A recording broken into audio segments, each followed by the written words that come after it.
ছেলেরা খিস্টুলারের ধারাবাহিকতার আজকে মনে হয় এটা সর্বশেষ হবে। আমি আবার রিক্যাপ করি, একটু ক্লাসটা ভালো করে শোনো।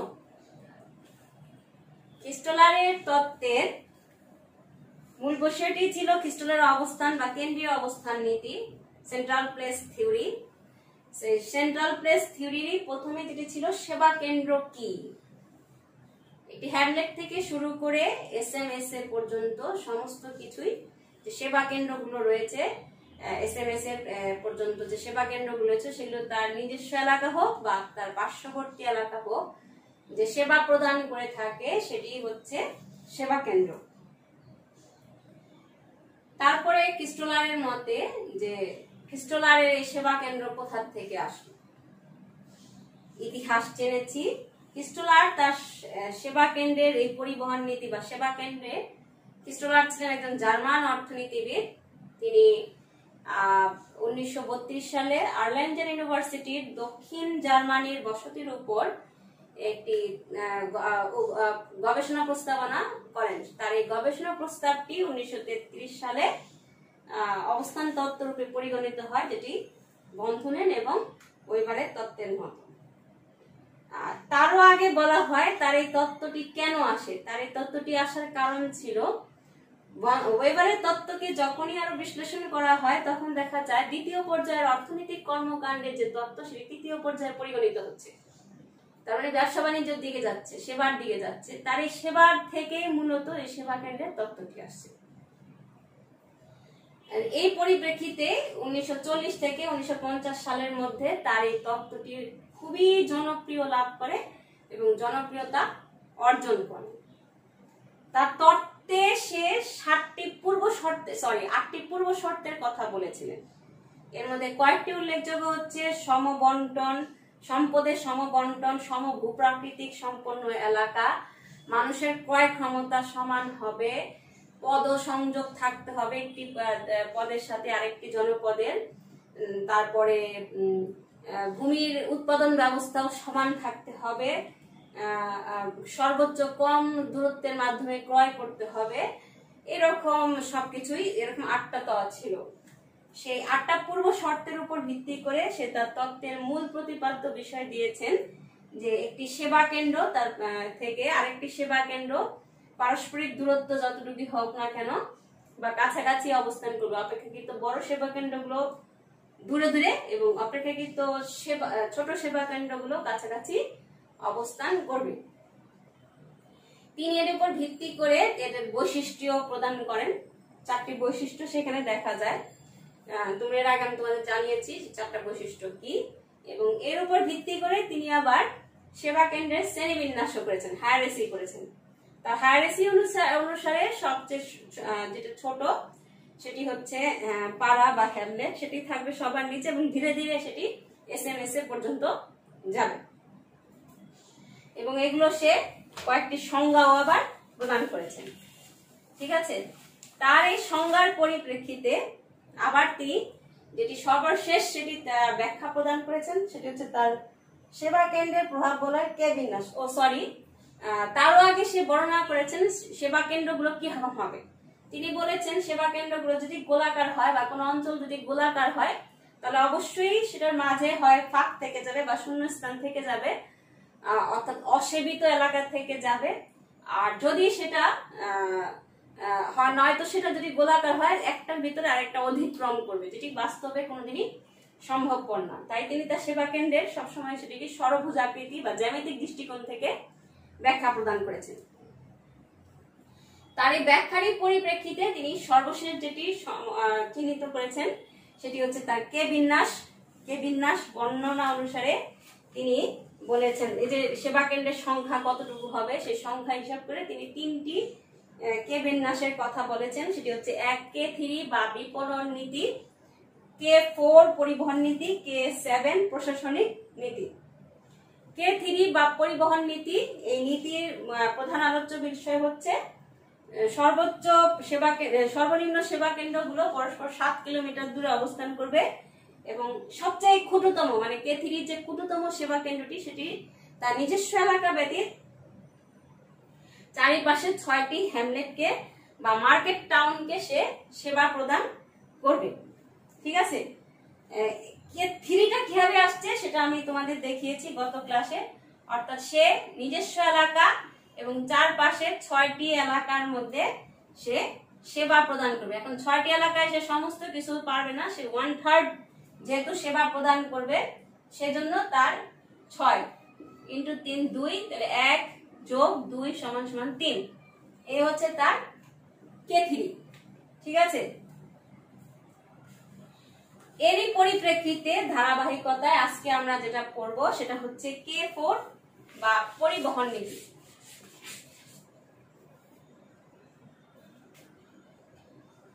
এটি 2 নাম্বার, K4 বা পরিবহন।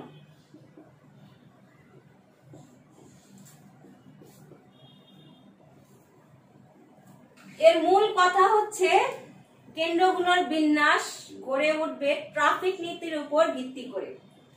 কেন্দ্রগুলোর বিন্যাস গড়ে উঠবে ট্রাফিক নীতির উপর ভিত্তি করে।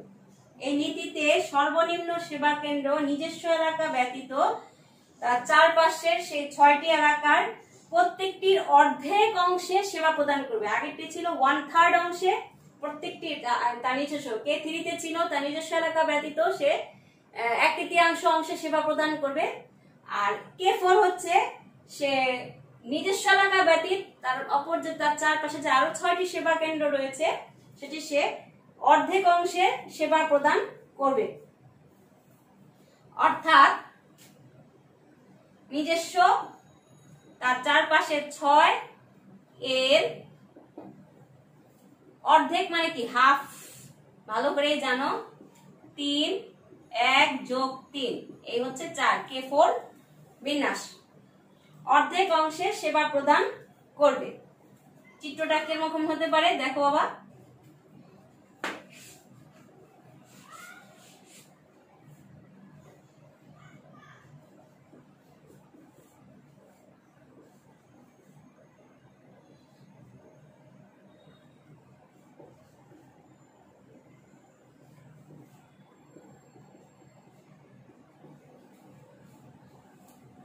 আমরা আঁকি ছোট করে চিত্রটাকে।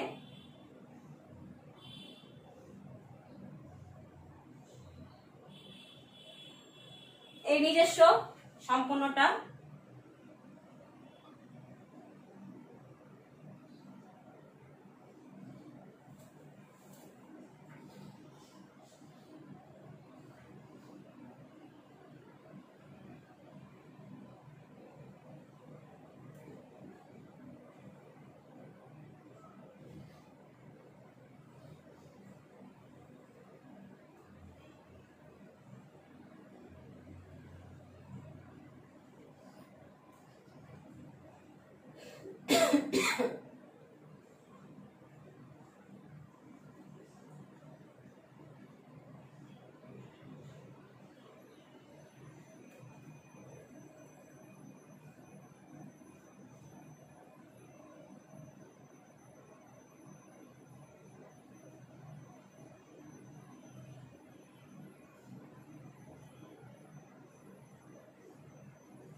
কতটুক ছিল? হাফ, তাই না বাবা?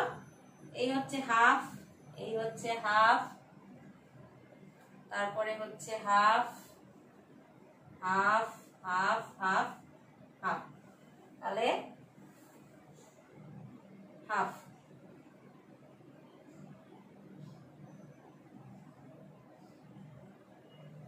তাহলে এটা হচ্ছে হাফ।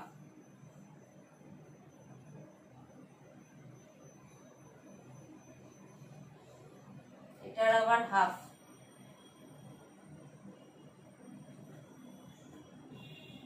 এটার হাফ।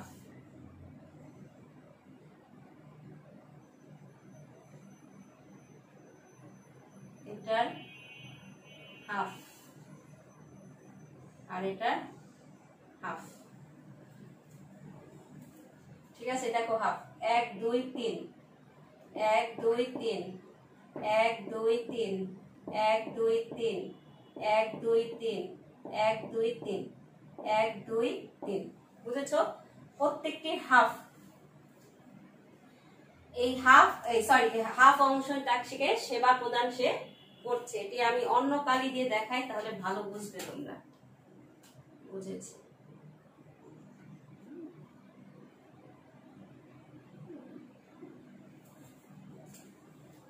এই দেখো, সবুজে কি বোঝা যাবে না লালে বোঝা যাবে না, লাল দিয়ে দিই। এই হাফ, এই হাফ, এই হাফ, ঠিক আছে। এই হাফ, এই হচ্ছে হাফ, আর এই হচ্ছে, দেখো ভালো করে আরেকটি ষড়ভুজ হয়েছে। 1 2 3 4 5 6।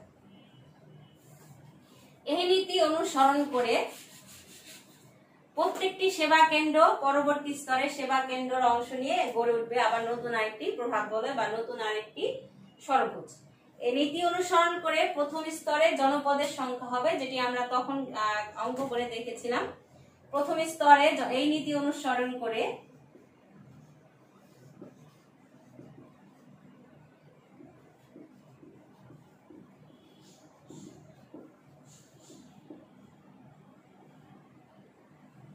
প্রথম স্তরে জনপদ হবে 4/1 = 4। দ্বিতীয় স্তরে জনপদ হবে 4 2 4 4 কত 16। আর তৃতীয় স্তরে জনপদ হবে 64। এভাবে পঞ্চম, ষষ্ঠ এবং সপ্তম পর্যন্ত আমরা দেখিয়ে যাব। ঠিক আছে বাবা। এরপর হচ্ছে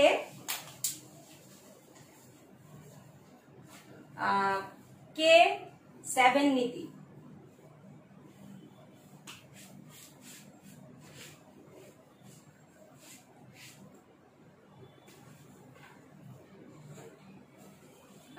K7 নীতি বা প্রশাসনিক নীতি। প্রশাসন মানেই বুঝো সেটা আরেকটু বড়।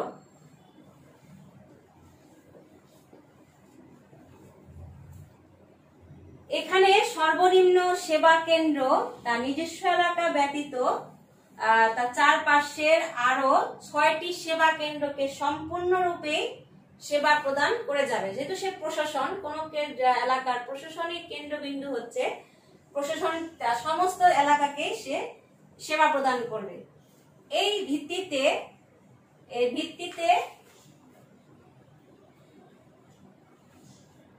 দেখো, যদি তার নিজস্ব এলাকা হচ্ছে 1 6 গুণ 1 1 যোগ 6 সমান 60টি স্তরকে, মানে 60টি সেবা কেন্দ্রে সে সমান সুযোগ দিয়ে কি করবে, প্রশাসনিক সেবা গ্রহণ করবে। এভাবে K7 এর যে চিত্র সেটি দেখো কি রকম হবে।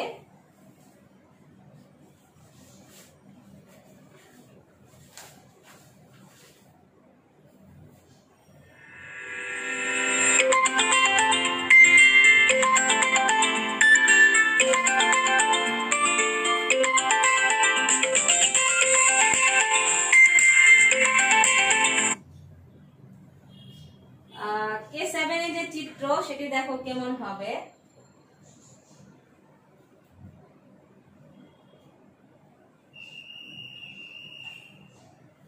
ধরো এটি একটি তার সেবা কেন্দ্র।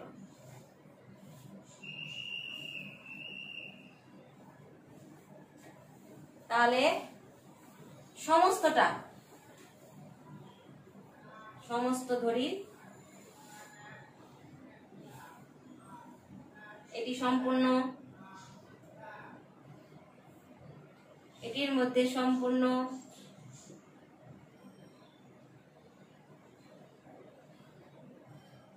এটিকে সম্পূর্ণ,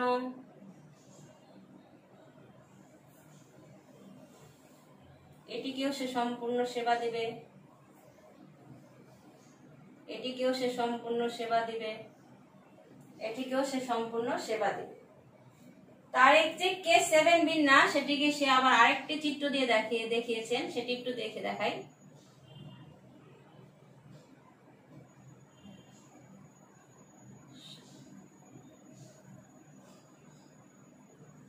ঠিক একইভাবে আবার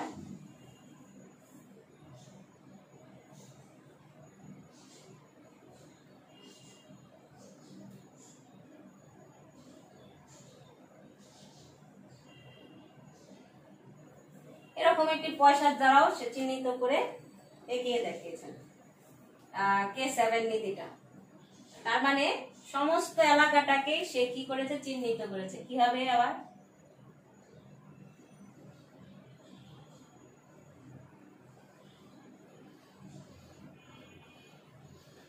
এই সমস্ত এলাকাটাকে সে সেবা প্রদান করে যাচ্ছে। তার এই নীতি অনুসরণ করে প্রথম স্তরে জনপদের সংখ্যা হবে সেই একই রকম।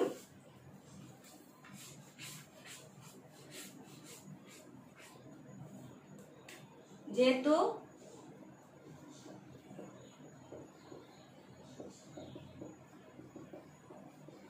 তাহলে প্রথম স্তরে জনপদের সংখ্যা হবে 7, দ্বিতীয় স্তরে 49, তৃতীয় স্তরে 343, চতুর্থ স্তরে 2401 এবং পঞ্চম স্তরে 16807। এইভাবে সে সেবা প্রদান করে যাচ্ছে। ক্রিস্টোলারির এই যে তত্ত্ব, সেই তত্ত্ব কিন্তু বহুল প্রচলিত এবং এখনো এই তত্ত্বকে কিন্তু গ্রহণ করা হয়েছে, যদিও এই তত্ত্বের কিছু কি রয়ে গেছে, সমালোচনা রয়ে গেছে। সমালোচনাগুলো কি কি আছে? তার যে তত্ত্বের পূর্ব শর্ত দেখো, সেই শর্তের মধ্যেই সমালোচনা রয়ে গেছে। তার এই যে অঙ্কন সেবা কেন্দ্রের, সেই সেবা কেন্দ্রের অঙ্কনের মধ্যে সেবা কি ইসে রয়ে গেছে। ক্রিস্টোলারির এই যে সেবা কেন্দ্র বা অবস্থান তত্ত্ব, তার এই অবস্থান তত্ত্ব বা কেন্দ্রীয় অবস্থান তত্ত্ব, কেন্দ্রীয় অবস্থান তত্ত্বের শর্তগুলো দেখলেই সেই সমালোচনা খুঁজে পাওয়া যায়। কারণ কোনো তত্ত্বই সমালোচনার ঊর্ধ্বে নয়। কারণ সমালোচনার ঊর্ধ্বে যদি থাকতো তাহলে সেটি পুনরায় গবেষণা করা হতো না। যদিও সেটি বহুল প্রচলিত, ক্রিস্টোলারের তত্ত্ব এখনো বহুল প্রচলিত একটি তত্ত্ব। ক্রিস্টোলারের তত্ত্ব অনুসারে তার যে সমালোচনা, সেটি তার শর্ত এবং তার এই যে চিত্রগুলো দেখলেই বোঝায়। তিনি বলেছেন যে ষড়ভুজাকৃতি এলাকার মধ্যে সে সেবা প্রদান করবে। পৃথিবীর সব দেশে কিন্তু ষড়ভুজাকৃতির বসতি বা ষড়ভুজাকৃতি এলাকা খুঁজে পাওয়া যায় না।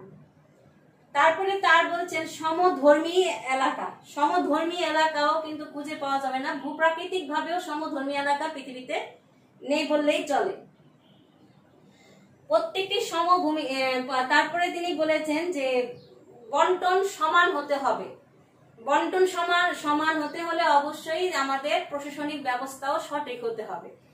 এই যে বিষয়গুলো, সেই বিষয়গুলো থেকে বোঝা যায় যে ক্রিস্টোলারের তত্ত্ব কিনা সমালোচনার ঊর্ধ্বে না। তারপরও বর্তমান যুগে যে আমাদের এই বাণিজ্যিক এলাকা সম্পর্কিত বা কেন্দ্রীয় অবস্থান সম্পর্কিত, সেবা কেন্দ্র সম্পর্কিত যে তত্ত্বগুলো রয়েছে, তার মধ্যে ক্রিস্টোলারের তত্ত্বটি বহুল প্রচলিত এবং একটি জনপ্রিয় তত্ত্ব বলেই পরিচালিত হচ্ছে।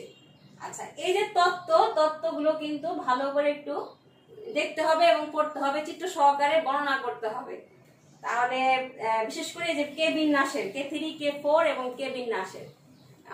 তাহলে আজকে এই পর্যন্তই থাকুক। সবাই ভালো থেকো, সুস্থ থেকো।